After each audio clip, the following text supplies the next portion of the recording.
ला हौला वला कुव्वता इल्ला बिल्लाहिल अलिय्यिल अज़ीम। हस्बुनल्लाहु व निअमल वकील, निअमल मौला व निअमन नसीर। अस्सलातु वस्सलाम व तहिय्यतु वल इकराम मौलाना व मौला सकलैन जद्दिल हसन वल हुसैन अबिल क़ासिम मुस्तफ़ा मुहम्मद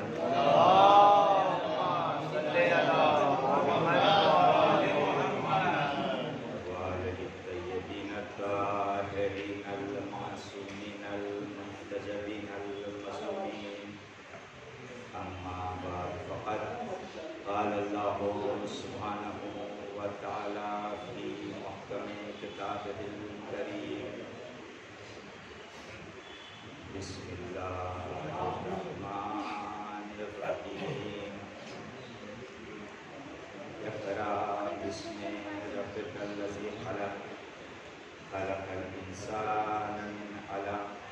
इक़रा व रब्बुकल अकरम, अल्लज़ी अल्लमा बिल क़लम, अल्लमल इंसाना मा लम यअलम।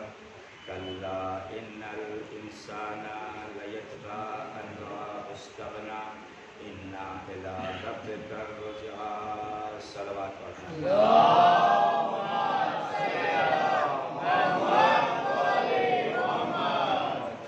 आप हज़रात घबराएंगे नहीं कि हमने बहुत लंबी आयत का इंतख़ाब किया है, लेकिन ज़्यादा वक्त आपका हम नहीं लेंगे।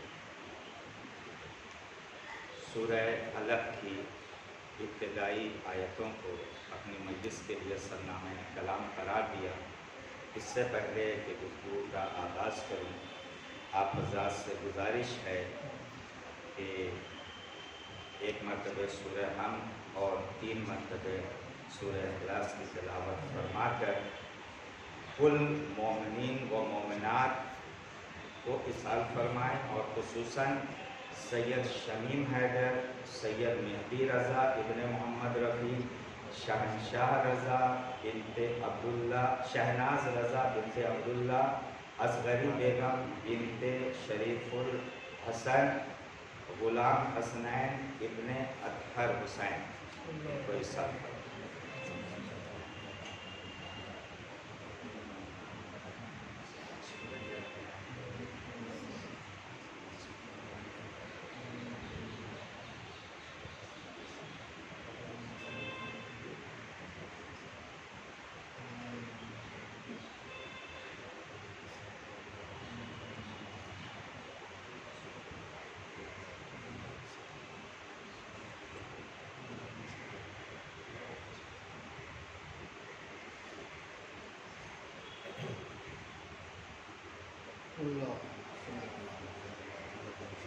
बर मोहम्मद वाले मोहम्मद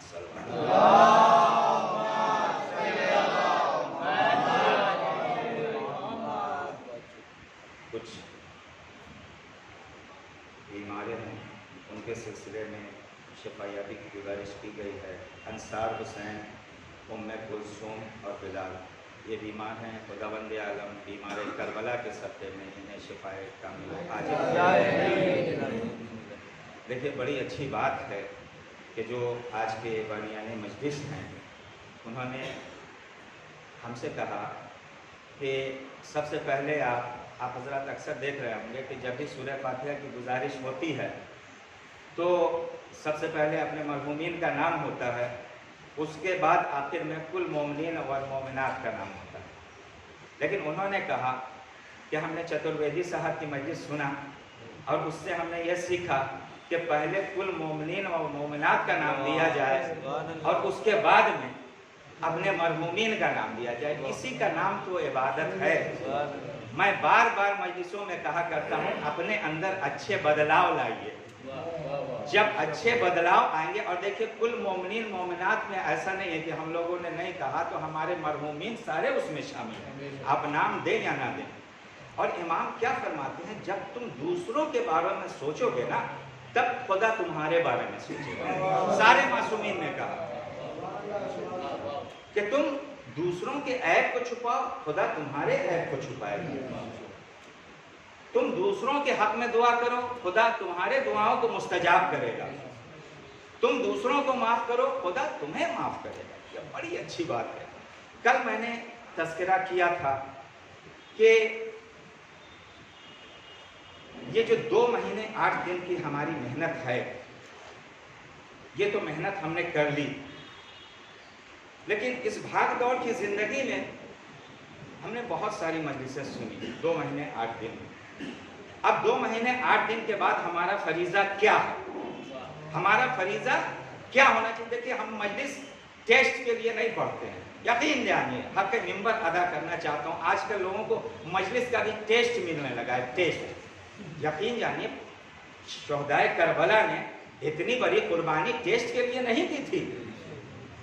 आका हुसैन ने इतनी बड़ी कुर्बानी इसलिए दी थी कि आप बेस्ट हो जाएं, टेस्ट के लिए नहीं, बल्कि आपके बेस्ट होने के लिए कुर्बानी दी थी। तो मैंने कहा कि उसके लिए 2 चीजें हैं 2 महीने 8 दिन के लिए। एक तो हम आते हैं, हम मजलिसों में बैठ गए, हमको सवाब मिलने लगा, सवाब मिलने लगा। कितना सवाब मिला ये फरिश्ते भी नहीं बता सकते। जब फरिश्ते नहीं गिन सकते कि जो मजलिस हुसैन में आकर के सिर्फ दिल से बैठ जाता है उसे सवाब कितना मिलता है, तो हम नहीं बता सकते कि उसे सवाब कितना मिलता है। और शहजादी कौनैन दुआ करती हैं, जो भी गिरिया करता है, 5वें इमाम कहते हैं कि हमारे जद्दे मजलूम दुआ किया करते हैं, जो भी हुसैन के रोता है, तो बहुत सवाब है इसका, बहुत सवाब, कोई गिन नहीं सकता। ये आप आकर के बैठ गए, इसके लिए आपको कुछ करना नहीं है, सिर्फ मजलिस में आकर के बैठ जाना। यहाँ तक हमारी गुफ्तगू हुई थी। और दूसरा काम जो ये है कि अब जो हमने 2 महीना 8 दिन में सीखा है, तो अब उस पर अमल करें। तो अमल कैसे करें? चतुर्वेदी साहब ने 5 मजलिसें पढ़ी या 4 मजलिसें पढ़ी, बड़ी अच्छी अच्छी बातें कही, लेकिन मेरे जहन में कुछ भी बातें अभी महफूज नहीं। इसी तरीके से सभी, मैं अपनी बात कर रहा हूँ, इसी तरीके से सभी लोगों के जहनों में वो बातें महफूज नहीं हो पाती हैं। अच्छे अच्छे उलमाए कराम की बातें सुनते हैं, जहनों में महफूज नहीं हो पाती। उसकी दिक्कत क्या है कि हम लोगों ने आज तक सिर्फ ये सुना, अपने बुजुर्गों से भी सुना और हम भी आज तक सुनते आए हैं कि ये जो फर्श अज़ा है ना, ये मकतब अहले बैत है।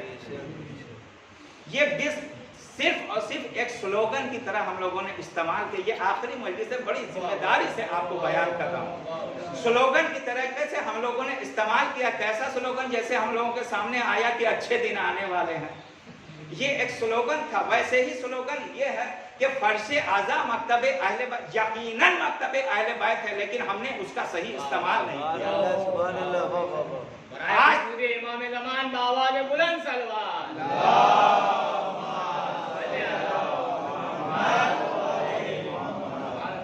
आज तक आप हमें बताइए, छोटा से छोटा भी क्लास होता है, ये यूनिवर्सिटी होती है, कॉलेज होता है, आप कहते हैं ये अहले बैत की यूनिवर्सिटी है, अहले बैत का स्कूल है, अहले बैत का कॉलेज है।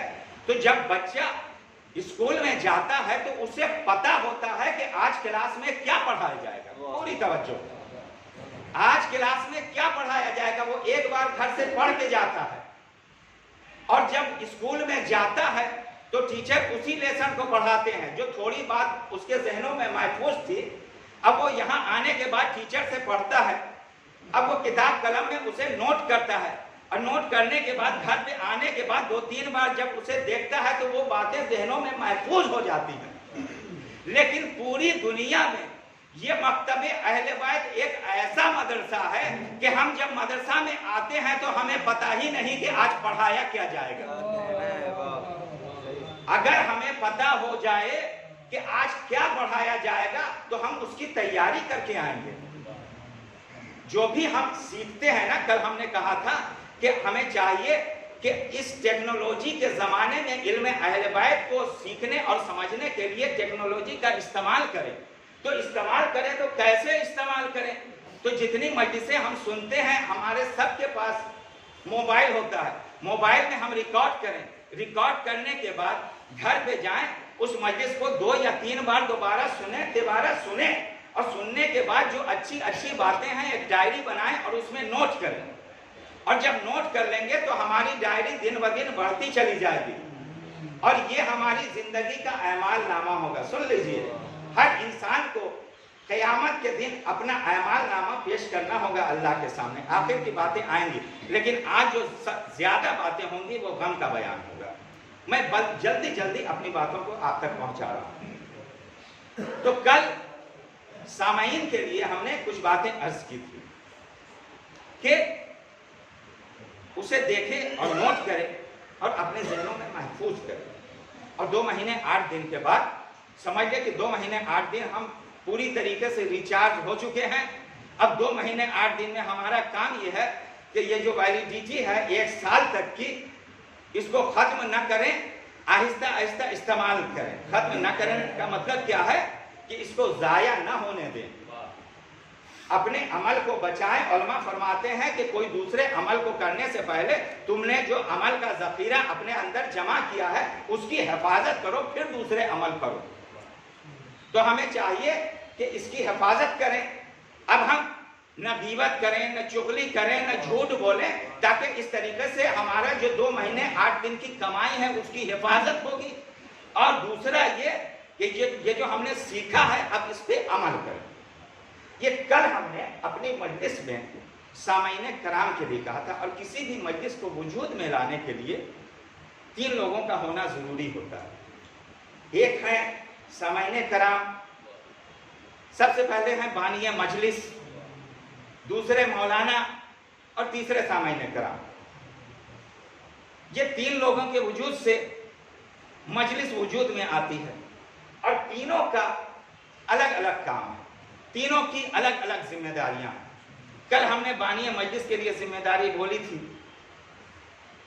और आज नहीं, कल हमने सामाईन कराम के लिए और आज बानी मजलिस के लिए। आप लोगों में से भी बहुत तकरीबन सारे लोग बानी मजलिस भी हैं, हर लोग अपने घर में मजलिसें बर्पा करते हैं, और जनाब ज़ैनब की ख्वाहिश भी है कि मेरे भैया का मातम हर घर में हो। इसलिए कहा था कि एक कमरा खाली करा करके दो, क्योंकि हम अपने भैया का मातम करेंगे। तो जो बानी मजलिस हैं उनकी जिम्मेदारी भी बहुत बढ़ जाती है। उनकी जिम्मेदारी क्या बढ़ती है कि, और माशाअल्लाह अंजुमन खादिमान मासूमीन की जानिब से हर मजलिस को रिकॉर्ड किया जा रहा है और यूट्यूब पे डाला जा रहा है। अगर कोई अपने मजलिस को रिकॉर्ड नहीं कर पाते हैं तो यूट्यूब पे जाकर के देख लें। अब बानी मजलिस की जिम्मेदारी क्या है? जैसे आज का दिन हमारे 11 इमाम की शहादत की तारीख है।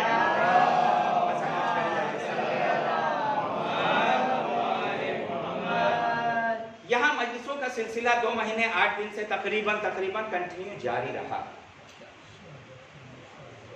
तो अब हमें ये चाहिए कि ये जो इमाम 11वें इमाम की शहादत की तारीख थी, तो कम से कम 2 खमसे को 11वें इमाम से मंसूब कर देना चाहिए।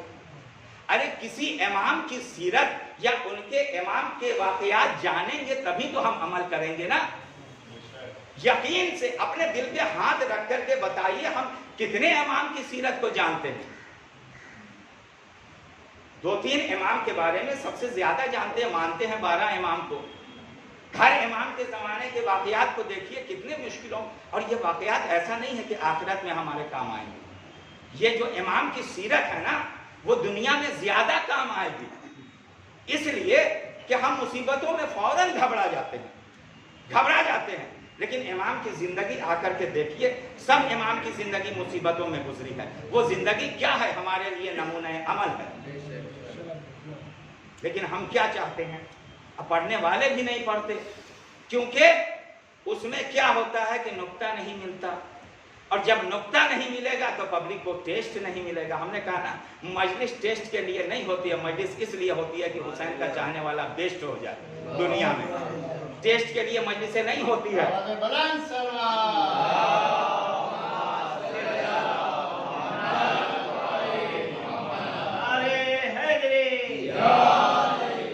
तो बानी मजलिस की जिम्मेदारी ये होती है कि जितने भी इमाम की विलादत और शहादत का मौका आता है, तो उसके मुनासिबत से कम जो अंजुमन वाले हैं, घर वाले तो नहीं, जो अंजुमन वाले होते हैं, वो कम से कम हर इमाम की विलादत और शहादत के मौके पर तकरीर और मजलिसों का इनेकाद करें। और सारे बानिया मजलिस की ये जिम्मेदारी होती है। मौलाना नसीम साहब ने कितना अच्छा जुमला कहा कि आप ऐसा करें कि हर जाकिरीन, हर उलमा को एक टॉपिक दिया करें, और जब आप टॉपिक देंगे ना तब आपको समझ में आएगा कि हकीकत क्या है। हमने कहा था ना, ये मकतब अहले बैत ऐसा मकतब है पूरी दुनिया में कि आने वाला बच्चा, आने वाला इंसान को पता नहीं है कि आज पढ़ाई क्या होगी। जब आप टॉपिक दे देंगे और इश्तिहार में छाप देंगे कि आज फलाने इमाम की सीरत पे बयान होगा, तो इंसान अपने घर में इमाम के बारे में कुछ पढ़ करके आएगा। और जब पढ़ करके आएगा तो वो इस इश्तियाक में रहेगा कि मौलाना 11वें इमाम के बारे में क्या पढ़ते हैं।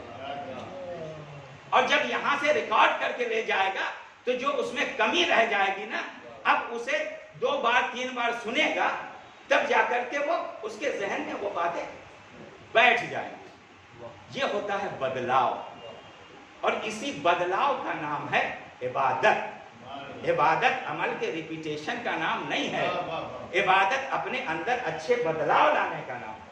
और देखिए, जब आप इबादत करेंगे ना 2 महीना 8 दिन के बाद, हम आप सब में से हर आदमी चाहता है कि इमाम हुसैन अलैहिस्सलाम के रास्ते पे चले, लेकिन हमारे माशरे में हर जगह माशरे में कुछ ना कुछ ऐसे लोग मिल जाएंगे जो आपको ज्यादा मुकर्रर, ज्यादा पढ़े लिखे मिलेंगे। वो आपको समझाने लगेंगे। बरजस्ता आप अगर जुमला कहें, कहीं कहीं तो हमने ये देखा, कभी कभी लोगों को समझाया गया कि देखिए नमाज का वक्त है, नमाज पढ़ लीजिए अव्वल वक्त पे। आपने देखा नहीं करबला वालों ने कितने मुश्किल हालात में नमाज अदा की। अरे आप कैसी बात कर, आप मुकाबला करने लगे इमाम हुसैन से अपना।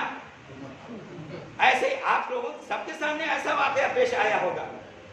बेशक हम मुकाबला नहीं करते। और देखिए, ये मेरी मजलिस फेसबुक के जरिए हमारे मुल्क में भी और गांव में भी देखी जाती है, और मुल्क में ये बीमारी बहुत ज्यादा है। हमने कल की मजलिस में कहा था कि मिंबर के जरिए से भी टॉनिक दिया जाता है, मिंबर के जरिए से भी टॉनिक दिया जाता है। और यकीन जानिए कि अगर मिंबर के जरिए से टॉनिक दिया जाता है ना, तो सामईन सेहतमंद हो जाती है। और अगर मिंबर के जरिए से टॉनिक नहीं दिया जाता है तो मिंबर पे बैठने वाले तो सेहतमंद हो जाते हैं, लेकिन सामईन बीमार हो जाती है। तो मिंबर के जरिए ये बातें हर जगह तक पहुंच जानी चाहिए। हमेशा लोग उठ के खड़े हो जाएंगे, अरे आप फला इमाम का मुकाबला कर रहे हैं। ये मुकाबला नहीं है। आका हुसैन ने वाक़या करबला को ऐसे ही नहीं रुनुमा किया। वाक़या करबला हमारे लिए एक दर्स है। वाक़या करबला समझ लीजिए कि एक फ्रेम बना दिया गया वाक़या करबला का। अब उसके अंदर हम सबको चाहिए कि अपनी तस्वीर को सेट करें। आका हुसैन ने एक लकीर खींच दी, अपने किरदार के जरिए बताया कि तुम सबकी अब जिम्मेदारी यह है कि हमारे किरदार से अपने किरदार को मिलाओ। हम दुनिया में अपने लिए जीने नहीं आए हैं, बल्कि तुम्हारे लिए जीने आए हैं। तो फौरन बोल देते हैं हम उनसे मुकाबला कर, हमारा माजल्ला, और ये कह के जितनी मेहनतें होती हैं सबको पामाल कर देते हैं। देखिए, ये मिजाज के लोग हर जगह हैं। हमने कल बयान किया था ना, मरहब लौट चुका था, चूंकि मरहब को उसकी माँ ने बताया था कि देखो बेटा, तुम सूरमा हो, पहलवान हो, मगर हैदर के मुकाबले पे कभी ना आना। वो लौट गया, लेकिन इब्लीस चचा मिल गए, बहकावे में आ गया। तो इब्लीसियत वाला मिजाज हर माशरे में मिल जाएगा, ये बहकाने वाला। लेकिन इंसान को होशियार रहना है। खतीब अकबर साहब एक मिसाल हमेशा पेश किया करते थे। वो कहते थे कि मिसाल के तौर पे किसी मस्जिद को तामीर होने का बजट है 10 लाख रुपया। यहाँ मस्जिद तामीर होनी है और इसका बजट है 10 लाख रुपया, और एक तख्ती लगा दी गई, आप हजरात ताउन करें, मस्जिद की तामीर हो रही है। हम थे ठहरे एक मुफलिस इंसान, गए, हमने तख्ती को भी देखा, लेकिन देखा कि 10 लाख का बजट है और हम तो मुफलिस इंसान हैं, खामोशी के साथ आकर के घर में बैठ गए। खतीब अकबर फरमाते हैं कि कयामत के दिन खुदा ये नहीं कहेगा कि तुमने 10 लाख रुपया क्यों नहीं दिया, खुदा कयामत के दिन ये कहेगा कि तुम जितना दे सकते थे उतना क्यों नहीं दिया। तो इसी तरीके से खुदा कयामत के दिन ये नहीं कहेगा कि तुम हुसैन क्यों नहीं बने, लेकिन खुदा कयामत के दिन ये जरूर कहेगा कि हुसैन की सीरत में जितना चल सकते थे उतना क्यों नहीं चले। एक सलवात पढ़ दे।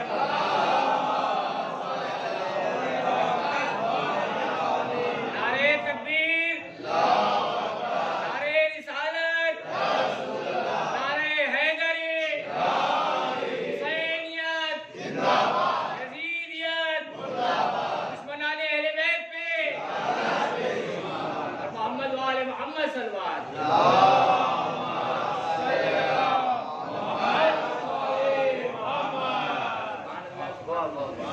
तो ये दरसगाहे अहले बैत है, इसको प्रैक्टिकल में लाए, एक स्लोगन की तरीके से नहीं कि अच्छे दिन आने वाले हैं। ये या वाकई में दरसगाहे अहले बैत है।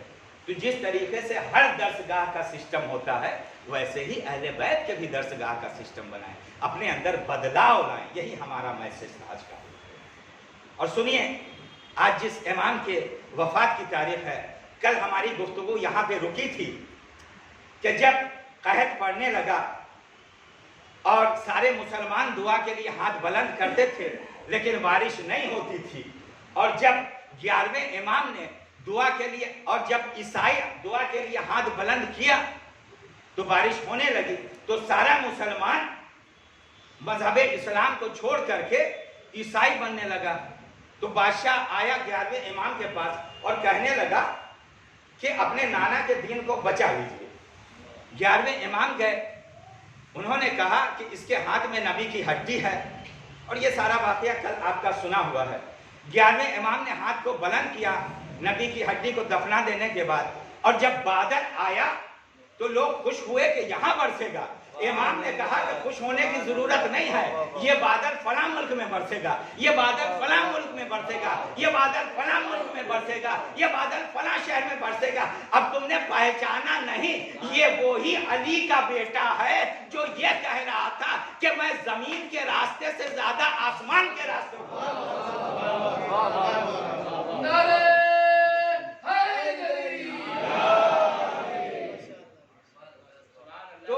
तक हमारी गुफ्तगू कल रुक गई थी। बस एक पॉइंट सुनते चले और आगे दो चार और जुमले और रब्ते मसाइल कि जब इखलाक और किरदार अच्छा होता है ना, कल इमाम का इखलाक किरदार वाकयात बहुत सारे बयान किए थे, और जब ये वाकया हुआ कहत वाला तो जितने भी मुसलमान थे ईसाई मजहब को कबूल कर लिया था, वो सब के सब इमाम के करामात को देख करके पलट आए और सब के सब इमाम के फेवर में आने लगे। ये चीज को देख करके मुतमद्दी अब्बासी को फिर उसका जलन हसद बढ़ने लगा, फिर इमाम को कैद में डाल दिया। कहा ना कि 28 साल की उम्र थी जाहिरन इमाम ने पाई, उसमें 16 साल कैद की जिंदगी बिताई है। इमाम को कैद में डाल दिया, और जब बहुत सारे करामात जाहिर हुए तब इमाम को उसने आज़ाद किया। उसके बाद इमाम हुज्जत की विलादत होती है। एक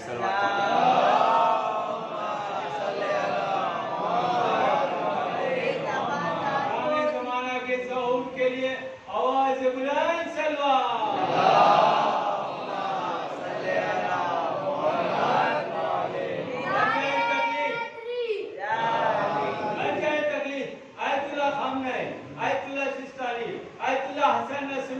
तमाम मर्जा इकराम की सलामती के लिए आवाज़ बुलंद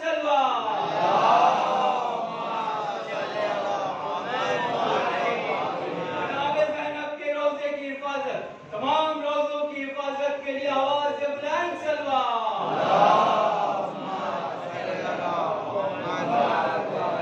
के दुश्मनों पे, इकराम के दुश्मनों पे। यानी अगर भी किसी का भी अखलाक किरदार अच्छा होगा ना तो वो हमेशा चमकता रहेगा, हमेशा चमकता रहेगा वो। और जिसका रिश्ता अल्लाह से हो जाए वो हमेशा चमकता रहेगा। मुतवक्किल के खानदान का जब बहुत जमाना गुजर गया तो एक बादशाह गुजरा जिसका नाम था नसीरुद्दीन शाह। ये मुंबई वाला नसीरुद्दीन शाह नहीं, वो मुतवक्किल के खानदान का था। एक बार वो सामग्रा आया, आने के बाद कहने लगा कि हम ज़रा अपने अजदाद की कब्र पे जाते हैं। नसीरुद्दीन शाह जाता है और जाने के बाद देखता है कि अजदाद की कब्र बिल्कुल खंडहर बन चुकी है, ढा चुकी है और गलाजतें हैं उस कब्र पे। और कहा कि ज़रा 11वें इमाम के कब्र के इधर जाते हैं। तो जा करके देखता है कि इमाम का रोज़ा आलिशान रोज़ा जो बिल्कुल चमक रहा। ये बादशाह था, इसके पास बहुत पैसा था, ये अपने सिपाही के साथ, अपने वजीर के साथ गया था घूमने के लिए सामग्रा। तो उसने देखा कि उसके अजदाद की जितनी भी कब्रें थीं सब मिस्मार हो चुकी थी, सब पे गलाजत। और 11वें इमाम का रोज़ा चमक रहा था, इतना आलिशान रोज़ा। तो कभी कभी गलत इंसान भी सही बातें बोल देता है। इसी के लिए मैंने ये जुमला आपके खिदमत में हदिया करना चाहता हूँ कि उसके वजीर ने मशवरा दिया कि ऐसा करते हैं कि हमारे पास तो पैसा है, हम भी अपने अजदाद की कब्र पे आलिशान रोज़ा बनवा देते हैं। तो नसीरुद्दीन शाह कहते हैं कि चाहे तुम कितना ही आलिशान रोज़ा बनवा दो, लेकिन ये एक दिन मिस्मार हो जाएगा, गिलाजत ही गिलाजत रहेगी। इसलिए कि हमारे अजदाद का ताल्लुक शैतान से था और इमाम का ताल्लुक रहमान से था। तो जिसका भी ताल्लुक रहमान से होगा वो चीजें हमेशा बाकी रहेंगी, और जिसका ताल्लुक शैतान से होगा वो हमेशा के लिए मिट जाएगा। एक सलवात पढ़ दें मोहम्मद।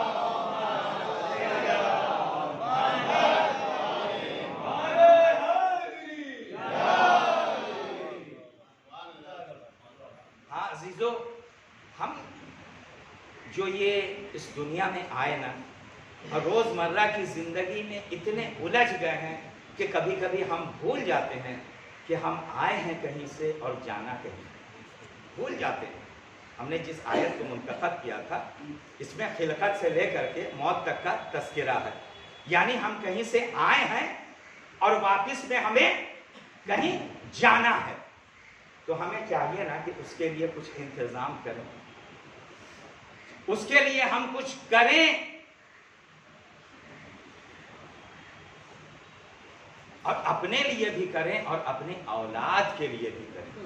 हमने कल कहा था ना मजलिसों में, टॉनिक की जरूरत है। आप लोग जब पूरी तरीके से आमादा हो गए तो हमने चाहा कि एक टॉनिक आपके हवाले कर दूं। इंसान को चाहिए, और कुरान के जुमले हैं, एक इंसान खुद को और अपनी औलाद को दोज़ख की आग से महफूज करो।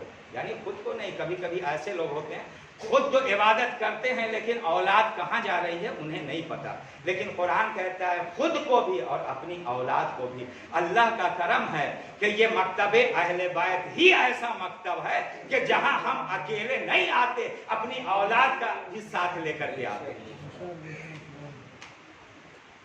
और एक बाप ने अपने बेटे को इसी दोज़ख की आग से महफूज होने के लिए कहा कि ए बेटा, ये बताओ कि तुम तो अब बड़े हो गए, अब कारोबार भी करने लगे। वो कहने लगा, हाँ बाबा, आपने ही हमें सब कुछ किया, आपने हमारी परवरिश की, आपने हमें इल्म सिखाया, अब जो कुछ भी है बाबा हम आपकी बदौलत हैं। बाप अपने बेटे से कहता है, ए बेटा, हमने आज तक तुमसे कुछ नहीं मांगा, लेकिन मेरी ख्वाहिश है कि मैं कुछ तुमसे कुछ तलब करूं। अरे बहुत से सुनिए। बेटा कहता है, ए बाबा, मैं चाहता हूं, मैं बड़ा हो गया, कारोबार करने लगा, ए बाबा मैं चाहता हूं कि आप मुझसे कुछ तलब करें, आप कुछ मुझसे ख्वाहिश तो करें, मैं चंद लम्हों में आपकी खिदमत में हाजिर कर दूंगा। कहा कि ठीक है, मैं सारी बातों को छोड़ता हुआ बस उसने कहा कि ठीक है, ऐसी बात अगर है तो तुम जब कल कारोबार के लिए जाओगे तो जाने से पहले हमसे मिल लेना। और मैंने इस वाक़े को इसलिए भी कहा कि आजकल झूठ बोलना आम हो गया है। और ईद मुबाहला में मैं अपने मुल्क में था, वहाँ मुझे तकरीर करनी थी जश्न की, तो वहाँ भी मैंने इस वाक़े को कोट किया था। लोग बहुत खुश हो जाते, ईद मुबाहला ईद मुबाहला ईद मुबाहला। उन्हें पता नहीं कि ईद मुबाहला हकीकत में है क्या। ईद मुबाहला ये झूठों का ईद मुबाहला नहीं है। ईद मुबाहला का मतलब है कि झूठों पे लानत है और सच्चों के लिए दुआ है। तो आजकल झूठ आम हो गया है। तो वहां ये वाकया हमने कोट किया था। और 2 महीना 8 दिन के लिए सबसे बड़ा जो हमें कंट्रोल करना है ना, वो अपने झूठ पे कंट्रोल करना है। ये झूठ, जब बहुत सारे वाकयात हैं, जब आप झूठ पे कंट्रोल कर लेंगे ना तो सारी बुराइयों से आप बचते चले जाएंगे। अपने नौजवान दोस्तों के लिए कहा कि ए बेटा, जब तू कल जाएगा ना कारोबार के लिए तो हमसे मिल लेना और मैं तुम्हें बता दूंगा कि हमारी ख्वाहिश क्या है। अब वो सुबह हुई और वो कारोबार के लिए जाने लगा तो कहता है, बाबा आप फरमाइए क्या चाहिए आपको। बाबा ने कहा, ए बेटा तू कसम खा कि तू जो कुछ भी बोलेगा सच कहेगा, झूठ नहीं बताएगा। कहा, ए बाबा मैं कसम खाता हूं कि जो कुछ भी कहूंगा सच कहूंगा। बाप ने कहा, ए बेटा तू काम पे जा रहा है ना, कारोबार के लिए जा रहा है, शाम को आएगा, बस हमारी ख्वाहिश और हमारी तलब यह है कि इस दरमियान में जितना भी तुम अमल करोगे ना, बस सच सच सारी बातें हमको बताना। वो कहता है, बाबा बस इतनी सी बात, बस इतनी सी बात। हमने तो सोचा कि आप शायद हमसे क्या मांगेंगे, कुछ कहेंगे, हम खरीद कर ला करके आपको देंगे, बस इतनी सी बात। वो समझ नहीं रहा था कि बाबा ने क्या कह दिया। शाम हुई और वो आया। आने के बाद बाप कहता है, ए बेटा मेरे सामने खड़े हो जाओ। पूरी आज मेरी मजलिस का महासर खुलासा ये है, ए बेटा मेरे सामने खड़े हो जाओ। वो आता है, खड़ा हो गया और कहता है, बाप ने कहा, ए बेटा तुमने कसम खाई है ना कि जो कुछ बोलोगे सच सच बोलोगे। कहा, हाँ बाबा जो कुछ मैं बोलूंगा ना सच सच बोलूंगा। कहा कि बताओ क्या हुआ। अब इसका कदम लड़खड़ने लगा, कहने लगा कि बाबा जब मैं घर से निकला और जैसे ही घर से निकला वैसे ही नामहरम पे नजर पड़ी, ए बाबा हमने गलत निगाह से उसको देख लिया। कहा और आगे बताओ। कहा, ए बाबा उससे आगे मैं बढ़ा, एक दोस्त हमें मिला जिससे मैंने पैसा ले रखा था, उसने मुझसे पैसा मांगा लेकिन हमने इनकार कर दिया कि मेरे पास पैसा नहीं है। वो हमने झूठ बोला मेरे पास पैसा था। देखिए अमानतदारी बहुत बड़ी चीज होती है और माशाअल्लाह से हम सब इतने अमानतदार हैं ना। हमने 28 सफर की मजलिस में ये बात स्टेशन पे पढ़ी थी कि हम लोग तो इतने अमानतदार हो चुके हैं, इतने अमानतदार हो चुके हैं कि जब हम किसी से पैसा लेते हैं ना, अपनी बात कर रहा हूँ, जब हम किसी से पैसा लेते हैं ना तो पैसा तो याद रहता है लेकिन उसकी शक्ल भूल जाते हैं। इतने अमानतदार हो चुके हैं। अब यही 2 महीना 8 दिन के बाद अमानतदारी दिखाने का दिन आ जाता है। वो कहता है, बाबा हमने उससे पैसा ले रखा था, हमने झूठ बोला। फिर बाप कहता है, आगे बताओ। वो एक एक चीज बताता जाता है, ये गलत काम किया, ये गलत काम किया, ये गलत काम किया। अब जबान उसका लड़खड़ाने लगता है और वो थरथराने लगता है। उसके बाद एक वक्त ऐसा आता है कि बाबा कहता है, और आगे बताओ, और आगे बताओ। वो बता नहीं पाता है और कहता है, ए बाबा अब इतना सख्त इम्तिहान हमसे न लो। अब उसका बाप रोने लगा। सुनिए, अब उसका बाप रोने लगा। वो कहता है, ए बाबा आप क्यों रो रहे हैं, आप क्यों रो रहे हैं। अब सुनिए बाप का जुमला। वो कहता है, ए बेटा मैं तुझसे मोहब्बत करता हूं इसलिए रो रहा हूं। मैं तुम्हारे जिंदगी के एक दिन के अमाल के बारे में पूछा तो तुम लड़खड़ाने लगे और बता नहीं सके। लेकिन जब आदिल की अदालत होगी और कयामत का दिन होगा, खुदा कहेगा खोल अपनी पूरी जिंदगी का अमालनामा, उस वक्त तुम्हारी क्या कैफियत होगी? उस वक्त तुम्हारी क्या कैफियत होगी? हाँ अजीजों, बस हम मकतबे अहले बैत से यही सीखें, इल्म कुरान और इल्म अहले बैत। तो इल्म कुरान और इल्म अहले बैत को सीखने के लिए ज़रूरी है कि हम सीरत अहले बैत को जानें, पहचानें। इसलिए अपने अंदर बदलाव लाने की कोशिश कीजिए, अली के शिया बनिए। और मैं हमेशा कहा करता हूँ कि तारीफ वो नहीं जो दोस्त करे, दोस्त को चापलूसी में हमेशा तारीफ करते रहते हैं।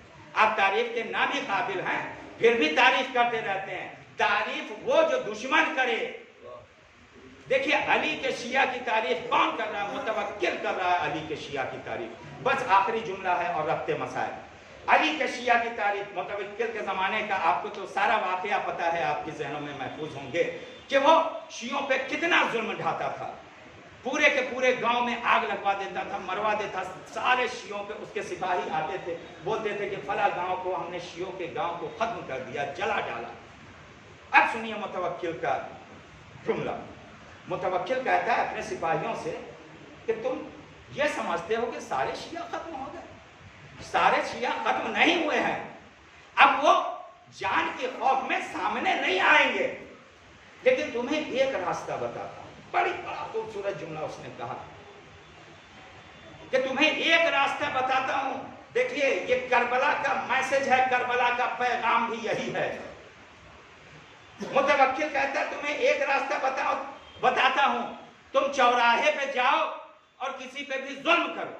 अगर तुम जानना चाहते हो कि शिया कौन है, निकल के सामने आए।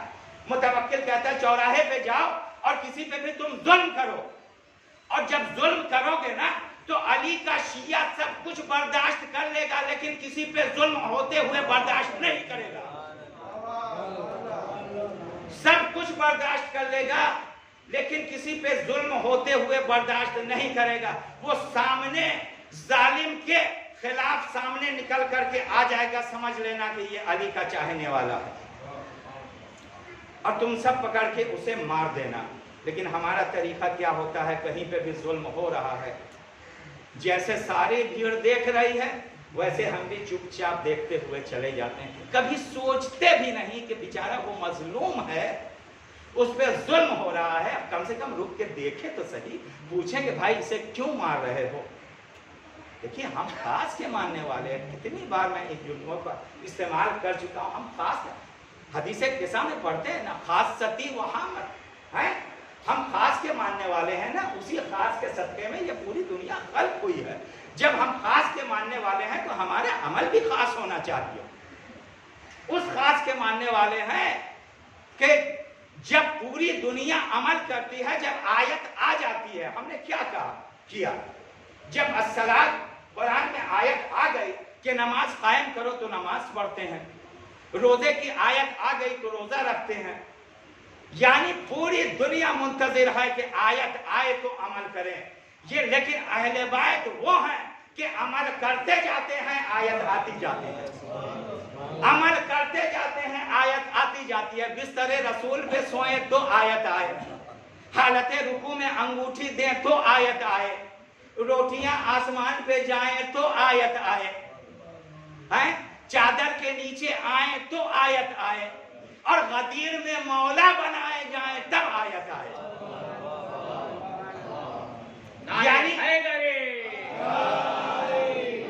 यानी आयत मुंतजिर है, दुनिया मुंतजिर है कि आयत आए तो अमल करें, और आयत मुंतजिर है कि अहले बैत अमल करें तो हम नाजिल हो जाए। एक सलवात पढ़ने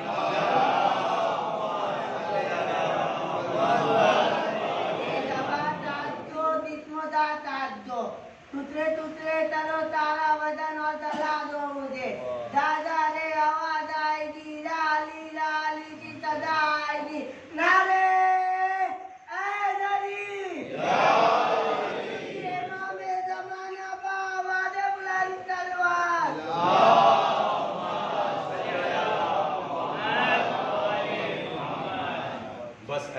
मुझे माफ़ कर देंगे, कम वक्त में हमें मजलिस पढ़ना था, लेकिन आखिरी मजलिस थी, अलविदाई मजलिस थी, बहुत बड़ी जिम्मेदारी थी हमारे कंधों पे। हर इंसान अपनी अपनी जिम्मेदारी अगर समझ ले तो समझ लीजिए अपनी ज़िंदगी में वो कामयाब है। बस यहीं पे हमारी गुफ्तगू रुक रही है। आज जो हम सब बैठे हैं वो इस मजलिस को अलविदाई मजलिस कही गई है। हम सब बैठे हैं अपने इमाम ज़माना को फुर्सत देने के लिए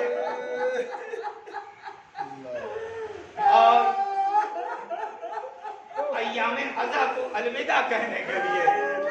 आज हमारे वक्त का इमाम यतीम भी हो गया और आज के दिन ये काफिला मदीना पहुंच रहा है। हाँ दिलो, बचे तो अगले बरस हम हैं और ये गम फिर है, जो चल बसे तो ये अपना सलाम आखिर है। हाँ दिलो, यही हक है रोने का, यही हक है रोने का। अजीजो, बस अजीजो ऐसे ही फुर्सत दीजिए, ऐसे ही फुर्सत दीजिए। आज थोड़े तमील मसाइब हो जाएंगे, आज ऐसे ही फुर्सत दीजिए। आखिरी मजलिस है, हम आका हुसैन को अलविदा नहीं कर सकते। मौला आप हमारे दिलों में राज करते हैं, ए मौला आप हमारे दिलों में हुकूमत करते हैं। ए मौला हम इस अय्याम को अलविदा कह रहे हैं। ए मौला, आज ये लुटा हुआ काफिला मदीना जा रहा है।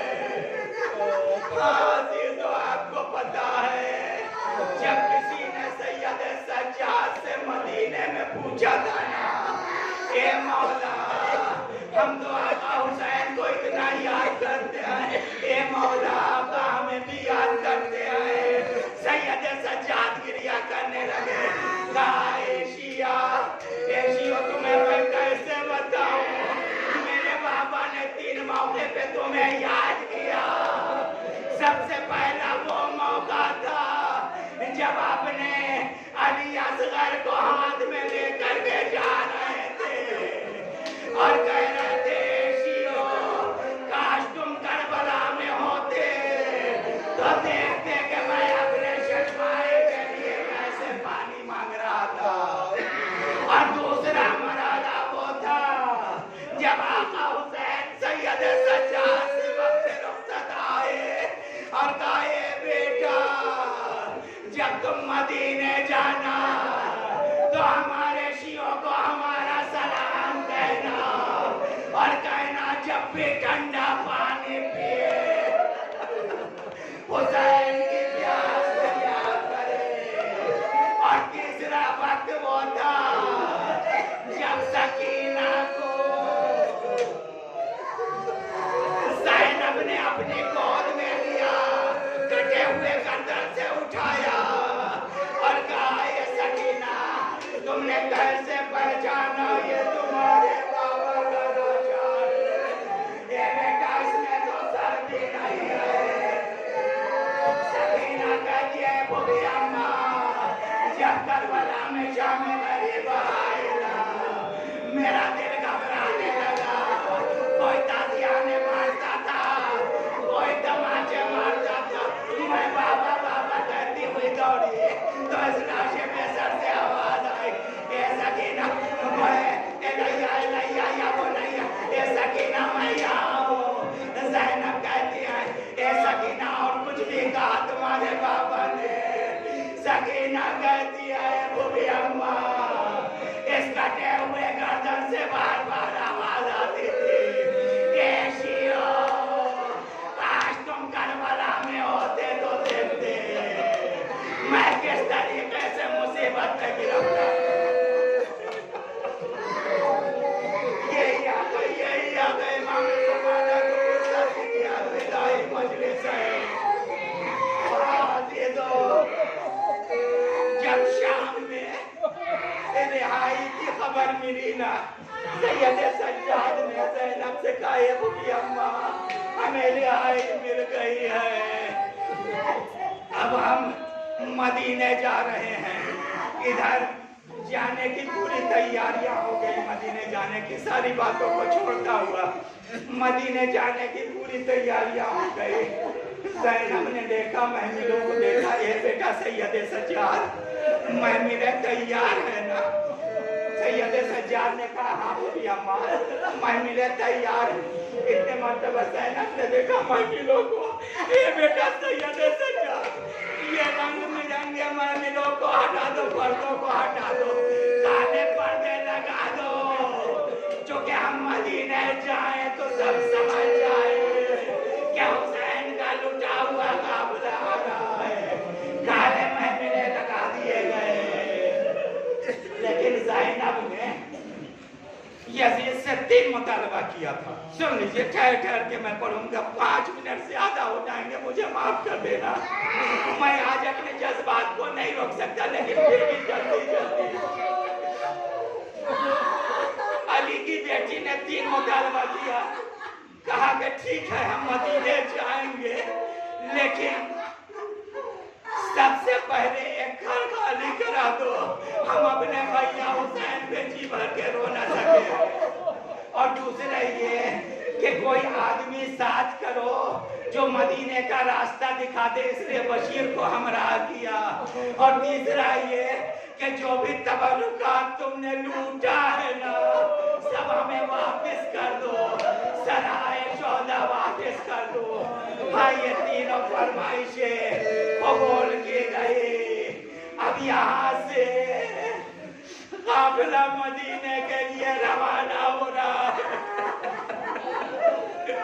लेकिन सारी बीबियां पलट पलट के जिंदाने शाम की तरफ देख रही है कि सकीना की खबर को कैद खाने के अंधेरे में छोड़ करके जा रहे हैं। सारी बीबियां कैद खाने की तरफ देख रही है। ज़ैनब से राहत हो गया।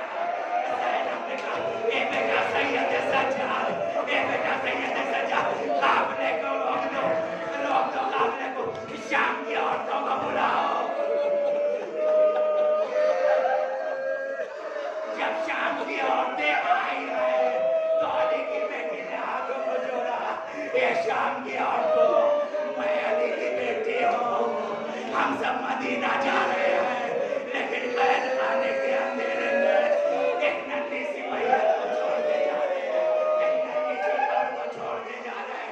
ये शाम की औरतों, मुझ पे एहसान कर देना, तुम सब जब काम से फारिग होना तो रात के वक्त आना और सकीना की खबर पे शमा रोशन कर देना।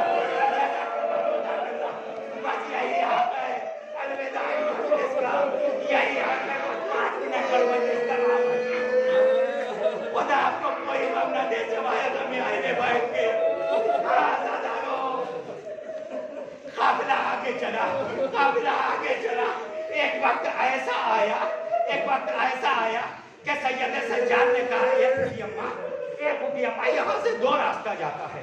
एक रास्ता मदीने की तरफ जाता है और एक रास्ता करबला की तरफ जाता है।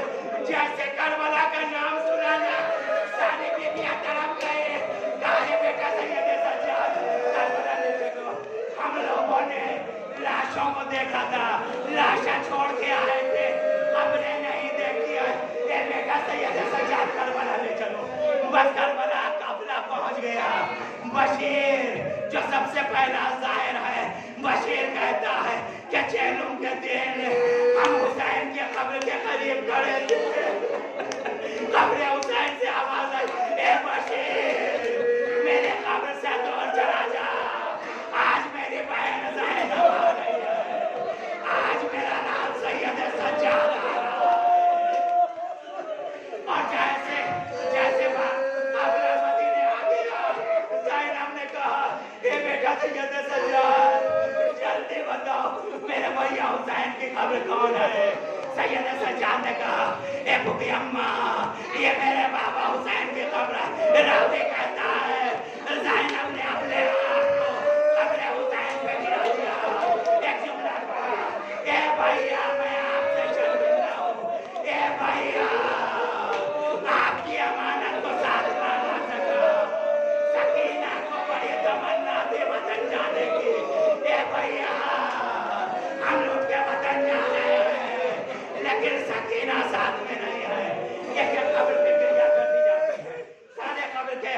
वो सैयद सज्जाद दिखाते जाते हैं, एक एक कब्र पे गिरिया करती जाती है, गिरिया करती जाती है। आखिर में ज़ैनब कहती है, ए बेटा सैयद सज्जाद, तुमने सब कब्रों के निशान बताए, ए बेटा सैयद सज्जाद, मेरे अलमदार की कब्र कहाँ है? मेरा वफादार भाई की कब्र कहाँ है? गाय को भी अल्लाह वगैरह को रात पे आए, सारी बेबियां चले। ज़ैनब ने सारी बेबियों को रोका, ए बेबियां, अब्बास की कब्र पे सब बता देना, नेदा छिन गई, बता देना बाज़मा मेरा सन बन गई, दासियां ने कहा सब बता देना, लेकिन ए बेबियां ये ना बताना कि सकीना को हम साथ न ला सके। सकता है सकीना बर्दाश्त न कर सकेगा। जज़ाकुमुल्लाह, खुदा बस 2 मिनट और मजलिस तमाम है। अब ये रुका हुआ काफिला मदीना के लिए चला। अब जो मदीना जा रहा था, सबसे पहले उम्मे कुलसूम ने आवाज लगा दी, ए मदीने वालों, हमारे आने को कबूल न करना, क्योंकि जब हम चले थे मदीने से, हमारे सर पे बारिशों के साए थे, हमारी गोदियां आबाद थी, हम लुट करके वतन आ रहे हैं। जब काफिला मदीने पहुंचा, सबसे पहले बशीर को इमाम सज्जाद ने भेजा कि मदीने वाले मेरे बाबा से इतनी मोहब्बत रखते हैं, अगर डायरेक्ट ये काफिला चला गया तो वो बर्दाश्त न करेंगे। ए बशीर, सबसे पहले जा करके मदीने में जाकर के खबर दे दो कि हुसैन मारे गए, काफिले को असीर किया गया, आज लुटा हुआ काफिला आ रहा है। बशीर ने आकर के निदा दे दी। जैसे ही निदा दी ना, रावी कहता है कि एक ज़ईफ़ा ने सुना, आशा का सहारा लिया, उठ के खड़ी हो गई। ए बशीर, तो किस हुसैन की बात कर रहा है? किस हुसैन की बात कर रहा है? बशीर ने कहा, नबी का नवासा मारा गया। ए बशीर, ऐसा नहीं हो सकता, जब तक मेरा अब्बास जिंदा रहेगा, मेरे आका हुसैन पे कोई आँच न आएगी। आपने समझा ये बीबी कौन है? अब्बास की माँ उम्र बने। बशीर कहता है, बीबी, अब्बास पहले शहादत पा गए। उम्र बनी कहती है, ए बशीर, हम मान नहीं सकते। ए बशीर, मेरे अब्बास को कौन मार सकता है? ए बशीर, मैं माँ हूँ, मैं पहचानता हूँ कि मेरा शेर कितना बहादुर है। हजारों का लश्कर हो, लेकिन सबके गालिब आ जाएगा। ए बशीर, मेरा अब्बास कैसे मारा गया? उसने पूरी फौज को खत्म क्यों नहीं किया? बशीर ने कहा, ए बीबी, अब्बास को इजाजत न मिली जंग की। बशीर कहता है, ए बीबी, ए बीबी, ए बीबी, अब्बास में अब्बास के सामने बोझ लगा, अब्बास घोड़े से जमीन पे आए, अब्बास घोड़े से जमीन पे आए। अब मुलवनी ने कहा, ये कैसे मान सकती हो? मेरा लाल इतना ताकतवर है, वो बुर्ज के बाहर को रोक न सका, बुर्ज कैसे सर पे लग गया? बशीर ने कहा, ए बेबे, बुर्ज लगने से पहले अब्बास के दोनों बाजू कट चुके थे। इतना सुनना था कि आसा हाथ से छूट गया। बेटी जमीन पे बैठी, ए बशीर, इतना बता दे, जब मेरा लाल घोड़े से जमीन पे आया, तो मुंह के पर आया या सीने के पर आया? खुदा आपको किसी गम में न उड़ाए। बस आखिरी मरहला 1 मिनट और सहमत तमाम है। अब के मंजर सुनने के और मजलिस तमाम हो गई। सारे लोग आ गए। अहले हरम को पुरसा देने के लिए सब पुरसा दे रहे थे, सब पुरसा दे रहे थे। जब सबने पुरसा दे लिया तब अली की बेटी ने कहा, ए बेटा सैयद सज्जाद, पर्दे का एहतमाम करो, हम रोज़ा रसूल पे जाना चाहते हैं। सारा सामान लिया। सामान में क्या लिया? हुसैन का खुबरा कुर्ता लिया। अली की बेटी चली रोज़ा रसूल में। रोज़ा रसूल पे चलने के बाद मजमा-ए आम चला। रावी कहता है कि ज़ैनब ने अपने आप को क़ब्र रसूल पे गिरा दिया। ए नाना भैया हुसैन के सलामी लेकर आए। ए नाना, मेरा भैया करबला में मारा गया, मेरी नजरों के सामने मेरे भैया के गले पे खंजर चलता रहा। ए नाना, मेरे अली अकबर के सीने में बर्छी कमल लगा। ए नाना, कासिम के लाश के टुकड़े टुकड़े हो गए। ए नाना, मेरा जो अली असगर था उसके गले में तीर लगा। ए नाना उठो। जब भी कोई परदेश से आता है तो तोहफा लाता है। ए नाना, हुसैन का खुबरा कुर्ता लाए। ए नाना उठो, हुसैन का खुबरा पहनाने को। ए नाना उठो, ज़ैनब के बाजुओं के रस्म लेंगे।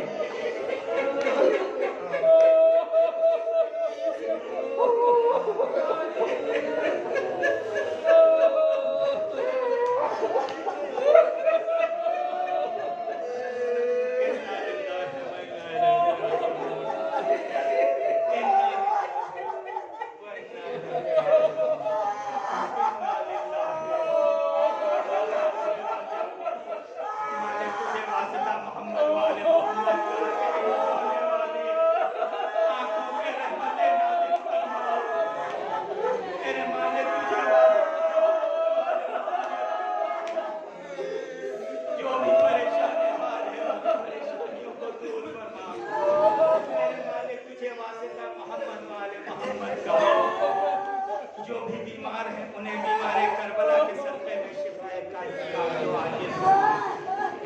मेरे मालिक इमाम ज़माना के ज़ुहूर में ताजील फरमा। हम सबको उनके अवाम में शुमार कर। आप हज़रात से एक सूरह फातिहा की गुजारिश की गई है।